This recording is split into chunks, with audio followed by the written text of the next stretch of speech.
El Índice Global de Impunidad es un esfuerzo académico de una universidad mexicana, la Universidad de las Américas Puebla, con el apoyo de académicos e investigadores de México y otras partes del mundo, para darle rostro visible a un concepto que puede ser terriblemente etéreo, que es el de la impunidad, los delitos que no son castigados. Surge en 2014 a partir de una inquietud de la universidad para entender que el problema de la impunidad es causa de otros problemas relacionados como la corrupción, la inseguridad y la violencia en México y en otros países. México ocupa actualmente el lugar 66 de 69 países que medimos en este índice, solamente por abajo de Filipinas, la India y Camerún. El índice global de impunidad está construido con variables funcionales y estructurales de los aparatos de seguridad, justicia y derechos humanos. Nos interesa saber las capacidades instaladas que tienen, por ejemplo, los cuerpos de policía en los países, las agencias del Ministerio Público, fiscalías y también los juzgados.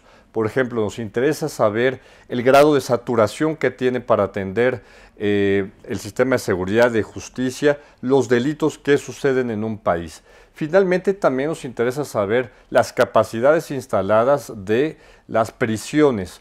Por ejemplo, nos preocupa que no haya suficientes espacios dignos para los reclusos, que no haya también, o sea, que en la medida de lo posible haya los menos reclusos sin sentencia, porque también eso es una medida de impunidad de los estados, meter a la gente en cárceles sin sentencia, que convivan con delincuentes de alta peligrosidad, también es un indicador de impunidad. Y finalmente, derechos humanos. Los derechos humanos, por ejemplo, las violaciones graves como tortura, desaparición, el encarcelamiento político, son señales de alerta de que existe impunidad en los países. Y finalmente incluimos la variable de la cifra negra. Para el caso del mundo, son pocos los países que miden de manera sistemática, como México, los delitos que no son denunciados. Esta variable sí la podemos incluir en el caso de México.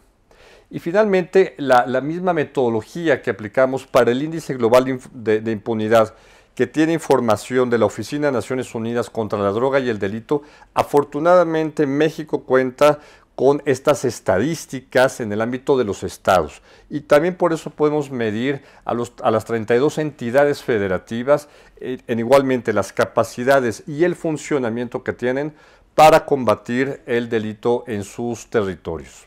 En el caso del Índice Global de Impunidad de México, el estado que salió con el mayor índice de impunidad es el Estado de México, acompañado de otros estados como Tamaulipas, Coahuila, Sinaloa, caso de Aguascalientes, Oaxaca. Los estados, por ejemplo, que tienen menores índices de impunidad prácticamente son dos solamente, Campeche y la Ciudad de México. Campeche con impunidad baja y la Ciudad de México con impunidad media.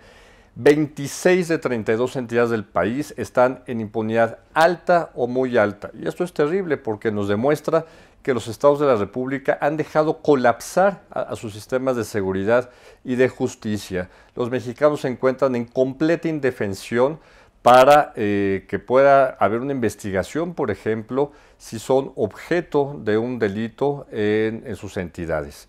El que México, las entidades federativas tengan este colapso de sus instituciones, pues explica claramente por qué México como país en términos agregados tiene este bajo desempeño en términos de Estado de Derecho, de castigo a los delincuentes.